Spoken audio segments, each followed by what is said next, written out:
Satellite coming down in 3, 2, 1.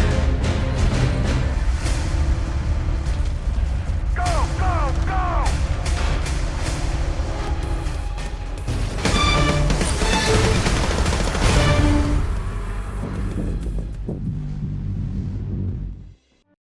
Kubra Dam was a very large map which launched with Battlefield 2 in 2005. It came in 3 variants for 16, 32, and 64 players. The 16-player size was head-on Conquest, while the 2 others were Conquest Assault, and dramatically more asymmetrical. The map focused action on a large dam being constructed in Saudi Arabia. The terrain was a patchwork of desert, rocky and often very steep hills and peaks, a partial mudflat where the residual river circled, and some light greenery and vegetation in the form of some grasses, bushes, and desert palms.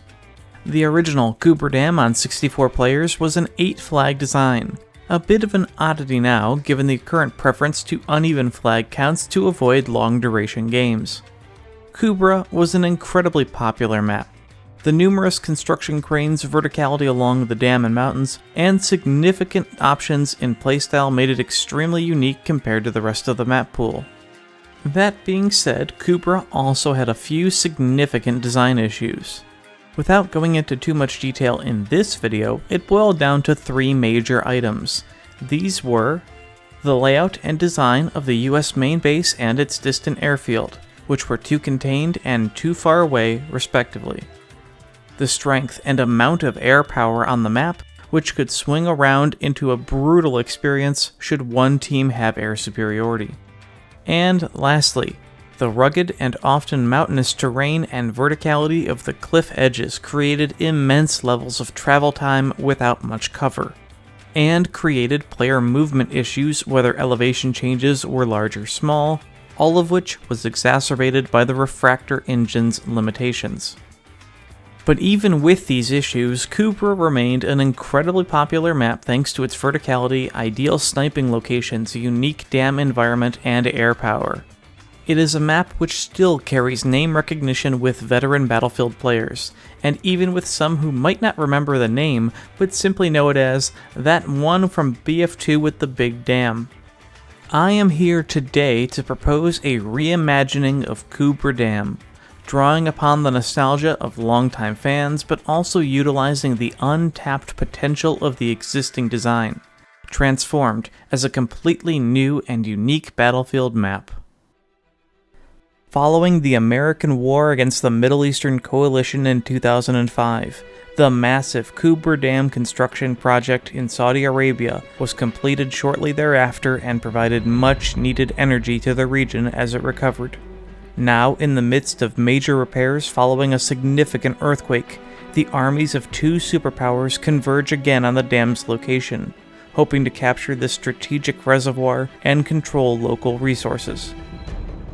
What follows is entirely a concept, and the accompanying artwork, provided by the very talented Emad Alden, serve to demonstrate ideas and do not represent a final product. This version of Kubra Dam will be a 9-flag map of medium to large scale, with a unique design offering multiple playstyle options and previously unseen Battlefield map experiences. As demonstrated in this image, it will be built on nearly the exact terrain and road network of the original, and include nods to the old locations. Though smaller than the original in order to create faster-paced gameplay, it will make new and significant changes to distinguish itself, including updated foliage, structures, and terrain detail.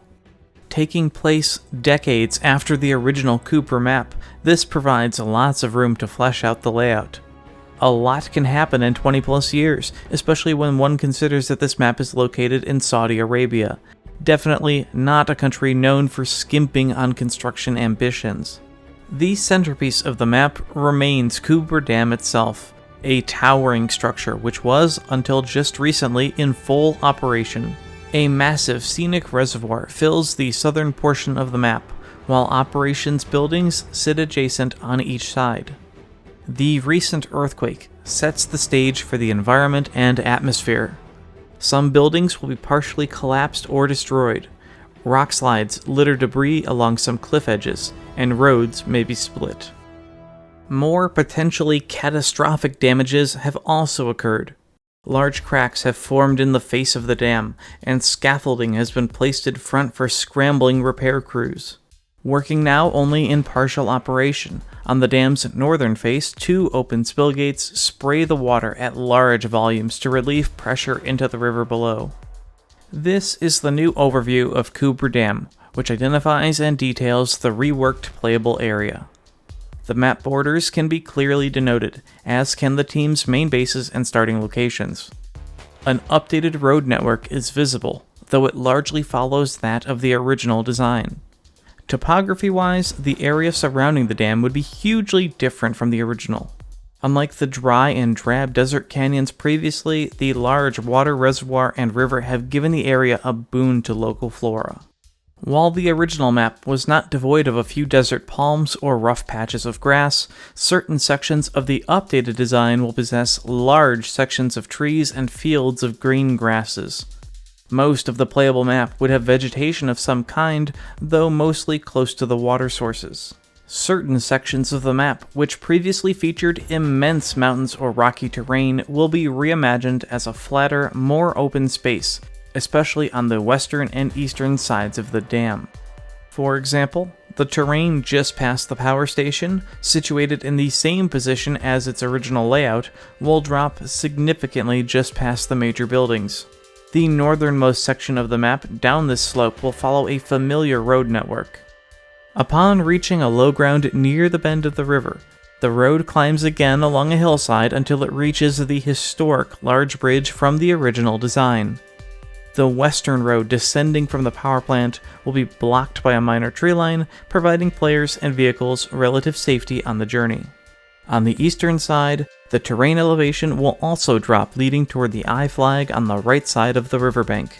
It is possible that given the distance and the need to maintain high terrain to meet the old bridge, a winding road may be needed here. Near the I flag, a dirt road through the tree line leads to a small shallow in the river, allowing all ground vehicles an alternative path and a shortcut around the map. As the dam came to be completed, the surrounding area was transformed as well. New roads needed to bring employees and visitors were built, as were support structures. Each side of the water sources would possess 3 flags. These would consist of the following objective zones.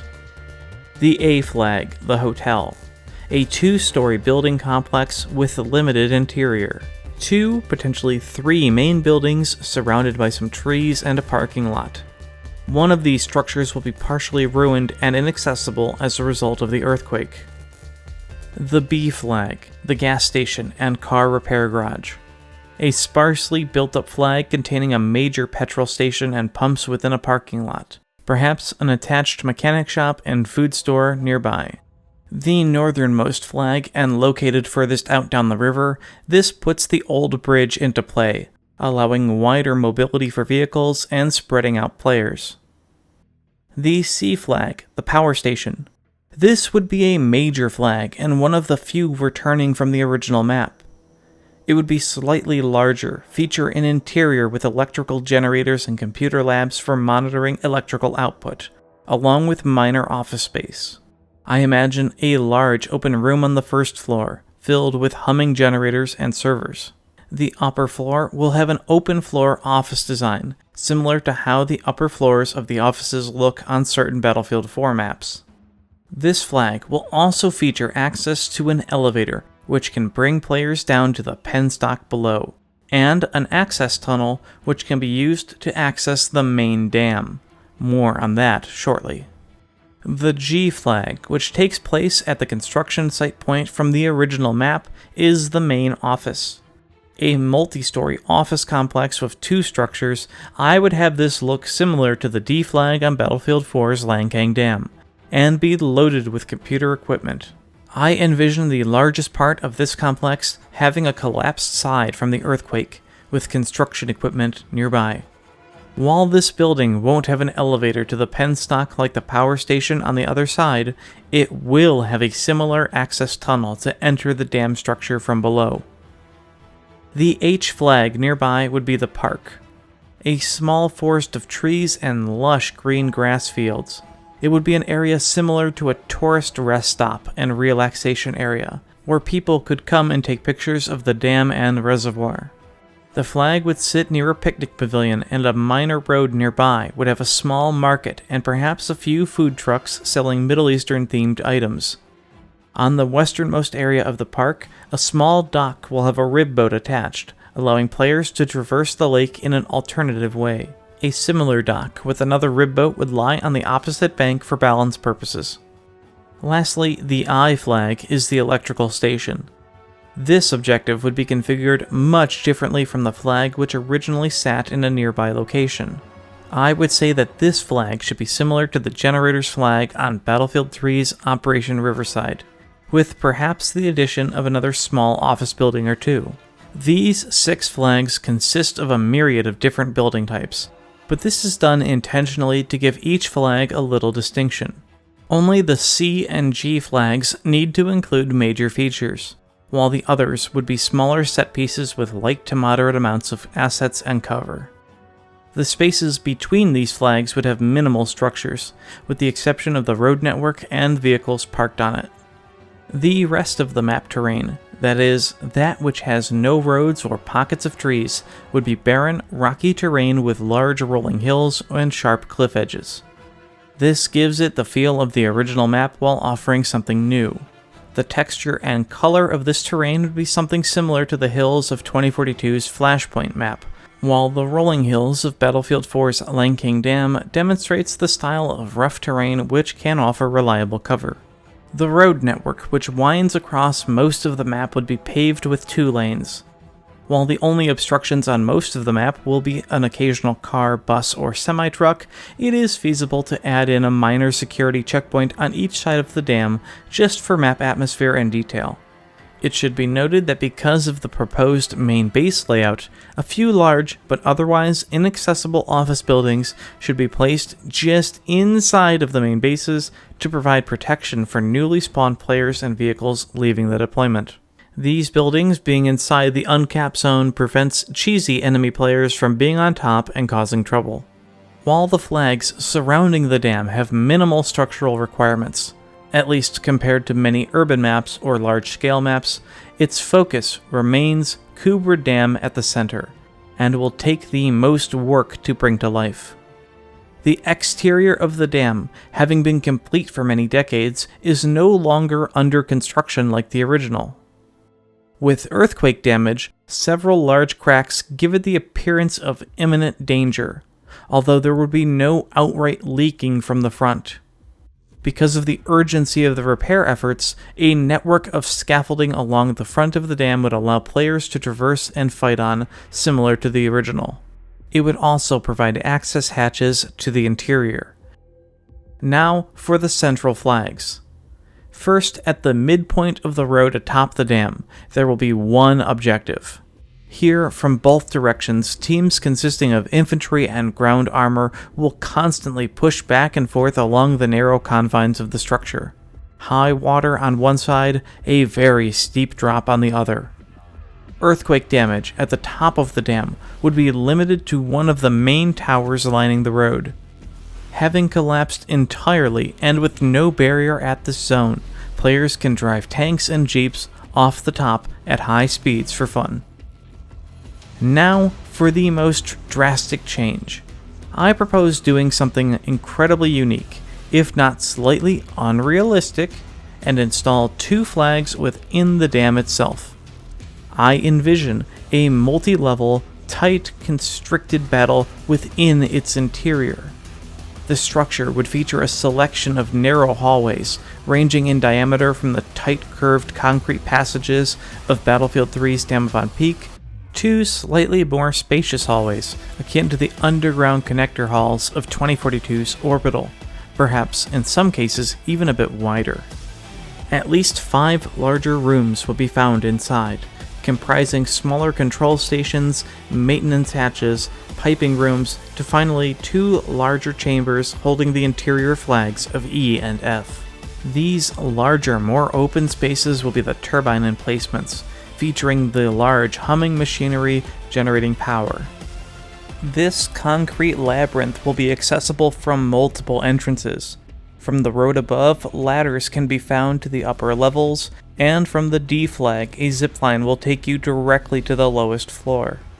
From the G and C flags, a connecting tunnel from each will take players down inside. And finally, access panels on the front of the dam itself will allow at least 2 other ways into the lower flag turbine rooms. These doors can be accessed using the network of scaffolding being used to repair the structure. The repair scaffolding provides an excuse to bring back one of the most enjoyable aspects of the original map, the verticality and rapid engagements on a cliff edge. But this isn't the only surprise in store for players. As I mentioned earlier, damage caused by the earthquake has forced 2 of the dam's 4 spillways to be activated to relieve pressure. The 2 others are currently off. Players will be able to access one of the shut-off spillways and use it to enter 2 different hatches right underneath the E flag. The flag radius here would expand downward into the spillway pipeline below, allowing players a chance to help capture the flag from safety without pushing up a ladder into a room full of enemies. However, inside the E flag will be a computer terminal, which players will be able to interact with every 5 minutes. Pressing a button will trigger a bunch of alarms and sirens and temporarily open that spillway for 30 seconds, resulting in a massive, powerful burst of water to come rushing through and not kill, but literally eject all players from inside the pipe at high speed into the river below. The Kubra Dam flush, if you will. Once ejected into the river below, these players would need luck to survive from any enemies watching the flood from the surrounding hills. I think this feature fits in well with Battlefield design and would be an incredibly popular experience, both to trigger and to witness. While the interior of the dam will need significant detailing with regard to its assets like pipelines, audio effects for rushing water, turbines, electrical generators, control rooms, terminals, and others, at the very least, the detailing of the walls, tunnels, and rooms can be a simplistically bland gray or tan concrete structure. However, once again to provide some atmosphere and detail, some of these hallways should have cracks on the ceilings and walls, where water is lightly spraying in. These leaking effects could also be added to some of the larger rooms too, as well as some dripping water from the ceilings. This heightens player experience by making them wonder if this giant structure might come crumbling down around them at any moment. I once again want to be clear that this version of Kubra Dam would be stretching the truth with structural engineering, but bending the rules to create a good map is a good excuse, right? If we want to be slightly more realistic, we can shift one of the internal turbine rooms off to a larger structure near the only working penstock in front of the dam, even moving one of the flags if necessary. A reminder that this interior layout is for conceptual purposes only. Even so, while it may look lopsided, the interior view doesn't take into account the multiple ladders, elevators, and zip lines, which provide several alternative pathing options. Additionally, this current layout has balance in mind, since the G flag provides the easiest access to the spillgate entrance via the repair scaffolding, and the I flag sits on that side of the map, providing a minor geographic advantage. Heading back outside, and now with a clear idea of the map, this version of Kubra Dam combines open vehicular combat with a massive and yet avoidable meat grinder experience, one which infantry may engage in internally while tanks battle back and forth over control of the road above. While still somewhat a dry, empty desert filled with rocks and canyons, this new version is more picturesque, with its green grass hillsides and riverbanks and fast-flowing water. The interior grind is avoidable via the rib boats on the reservoir above, the river shallows below, or the long road up the valley.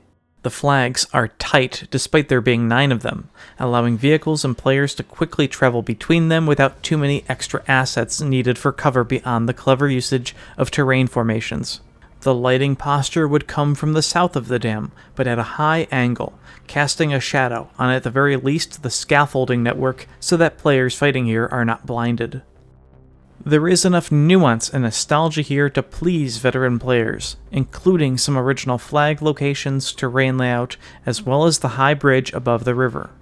Meanwhile, the old bridge facility building, village, former US airfield are all inaccessible but present and can be seen from the air. The map size will be considerably smaller than the original Kubra Dam, at least half the size. But the internal structure of the dam, as well as the numerous outside flags, will spread players enough to keep the map flowing. The scale of the map will also have an effect on the vehicle counts for each team. Unlike Battlefield 2, this version will not have any attack helicopters, both because of the smaller size and because of their high kill potential at range from inside the deployment zone. Instead, each will possess 2 tanks, 1 IFV, 1 transport helicopter, 1 scout helicopter, and 1 fighter or stealth jet.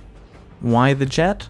Partially to honor the original map design, and partially to see it used in an only in Battlefield manner, trying to kill players on the scaffolding, in the spillways, or ramming tanks along the dam's main road. This should be an adequate amount of major vehicles given the map size, and a plentiful amount of light transports scattered at the outer flags will keep the action flowing. Lastly, while this concept of the layout is 9 flags at its full size, there is no reason why a smaller, more grindy layout cannot be adopted, consisting of 5 flags: C, D, E, F, and G. This would be fought inside the dam much more, and yet be reminiscent of the 16-player layout from the original map. Given the interior, it is possible that it could also support a low player count rush variant as well, though I doubt it has the spacing nor the flag positioning for any breakthrough mode support. This is my vision for a Kubra Dam reimagining. An oasis in the desert, under threat of war, ravaged by natural disaster, and threatened by total destruction. I have the advantage of a pre-existing map design for reference, and I hope these updated visuals have communicated my vision well enough. I once again want to thank Imad Alden for the concept art, and Rodo for the interior design and additional graphics. Kubra Dam is a classic level with untapped potential. I hope this concept was enjoyable, intriguing, and worthy of a Battlefield map. This is Gravity, thanks for watching.